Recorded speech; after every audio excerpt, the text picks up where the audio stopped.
అందరికీ నమస్కారం. మారేడులో తత్వం దాగి ఉంది. అది పూసినా, పూజించినా పవిత్రతే మిగిలేది. దీని గురించి తెలుసుకోవాలనుకుంటున్నారా?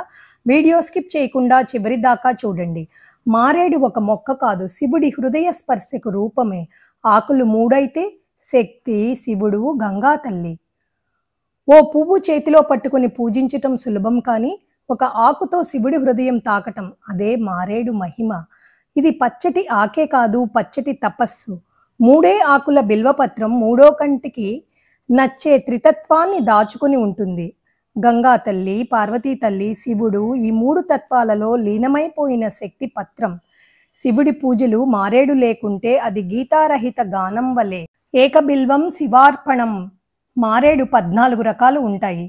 వాటిని గురించి తెలుసుకోవాలంటే వాటిని చూస్తేనే అర్థమవుతుంది. ఒక మారేడు దళం ఉదయం నీళ్ళల్లో వేస్తే సాయంత్రానికి దాని శక్తిని నీళ్ళల్లోకి పంపిస్తుంది. అదే ఒక తులసి దళం నీళ్ళల్లోకి వేస్తే తన శక్తిని 48 నిమిషాలలో పంపిస్తుంది. అందువల్ల ఉదయం తులసి తీర్థం, సాయంకాలం బిల్వ తీర్థం తీసుకోవాలి. తులసి శ్వాసకోశాన్ని వ్యాధుల నుంచి తొలగిస్తుంది. ఆ బిల్వ తీర్థం జీర్ణక్రియకు సంబంధించిన దోషాలని తొలగిస్తుంది. శ్వాసనాళం, జీర్ణక్రియకు సంబంధించిన ఆహార నాళం సరిగ్గా ఉంటే వ్యక్తి చిరాయుష్మంతుడు కాకుండా ఏమవుతాడు? అంత దూరం ఆలోచించి దీన్ని ఏర్పాటు చేసి ఉంటారు మన పెద్దలు. చాలా మంది బిల్వ వృక్షానికి ముళ్ళుంటాయి కదా, ఇంట్లో ఉండొచ్చా అంటారు. తప్పకుండా ఉండొచ్చు. ఎందుకనగా అది పవిత్రమైన దేవతా వృక్షం. ఇంట్లో ఉంటే శుభకరం. మారేడు చెట్టు అనేక ఆరోగ్య ప్రయోజనాలు కలిగి ఉన్నది. మలబద్ధకం, అజీర్ణం, జ్వరం, చక్కెర వ్యాధి, రక్త సంబంధిత ఇన్ఫెక్షన్లు మరియు వేసవిలో ఉపశమనం. మారేడు దళాన్ని సోమవారం, మంగళవారం, ఆరుద్ర నక్షత్రం, సంధ్యా సమయం, రాత్రి వేళలందు, శివరాత్రి రోజున, సంక్రాంతి రోజున, పండుగల సమయాలలో కోయరాదు. కనుక ఈ దళాలను ముందు రోజు కోసి భద్రపరుచుకోవాలి. మారేడు చెట్టు వివరాలు తెలుసుకుందాం. లక్ష్మీదేవి కుడి చేతితో సృష్టించిన చెట్టు మారేడు చెట్టు.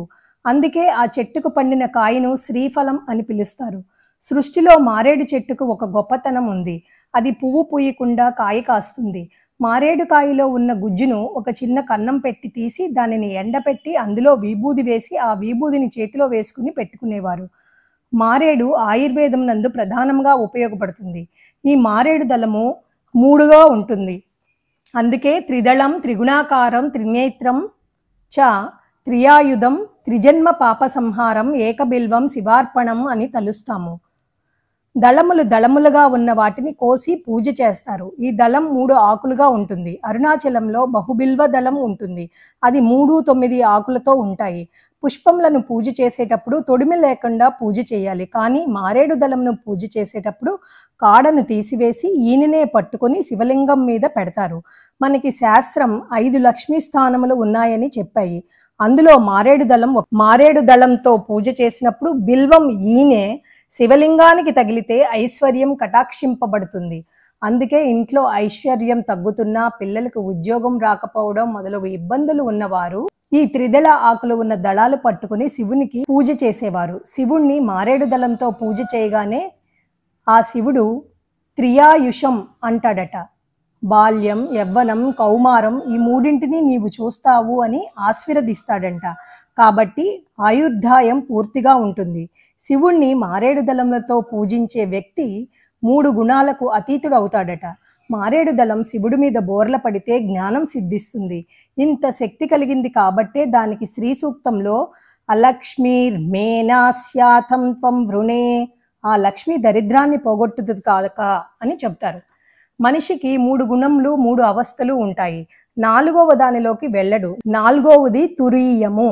తురీయమే జ్ఞానావస్థ. అటువంటి తురీయములోకి వెళ్ళగలిగిన స్థితి శివలింగమును మారేడు దళములతో పూజ చేసిన వారికే వస్తుంది. మారేడు చెట్టుకి ప్రదక్షిణం చేస్తే 3 కోట్ల మందికి, అంటే 3 కోట్ల మంది దేవతలకు ప్రదక్షిణం చేసినట్లే. ఇంట్లో మారేడు చెట్టు ఉంటే ఆ మారేడు చెట్టు క్రింద కూర్చుని ఎవరైనా జపం చేసినా, పూజ చేసినా అపారమైన సిద్ధి కలుగుతుంది. యోగ్యుడైన వ్యక్తి దొరికినప్పుడు ఆ మారేడు చెట్టు క్రింద చక్కగా శుభ్రం చేసి ఆవు పేడతో అలికి పీట వేసి ఆయనను అక్కడ కూర్చోపెట్టి భోజనం పెడితే అలా చేసిన వ్యక్తికి 1 కోటి మందిని తీసుకువచ్చి ఏకకాలం నందు వంట చేసి అన్నం పెట్టిన ఫలితం ఇవ్వబడుతుంది. మారేడు చెట్టు అంత గొప్పది. మారేడు చెట్టు మీద నుంచి వచ్చే గాలి మిక్కిలి ప్రభావం కలది. అసలు మారేడు చెట్టు పేరులోనే చాలా గొప్పతనం ఉంది. మారేడు తెలుగులో రాజు, ప్రకృతి, రేడు వికృతి. మారేడు అంటే మా రాజు. ఆ చెట్టు పరిపాలకురాలు, అన్నింటినీ ఇవ్వగలదు. ఈశ్వరుడు ఈ చెట్టు రూపంలో ఉన్నాడు. అది పువ్వు పూయనవసరం లేదు.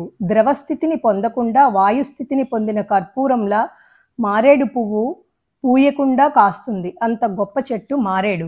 అందుకే మీకు ఏది చేయలేకపోయినా మీ జీవితాన్ని పండించుకోవటానికి వాసనా బలములను మీరు ఆపుకోలేకపోతే, ప్రయత్నపూర్వకంగా పాపం చేయడానికి మీ అంత మీరు నిగ్రహించుకోలేకపోతే, మీ మనసు ఈశ్వరాభిముఖం కావడానికి ఈ 3 విషయాలు శాస్త్రంలో చెప్పబడ్డాయి. అందులో మొదటిది భస్మధారణ చేయటం, రెండవది రుద్రాక్ష మెడలో వేసుకోవటం, మూడోది మారేడు దళములతో శివలింగార్చన జీవితంలో ఒక్కసారైనా చేయడం.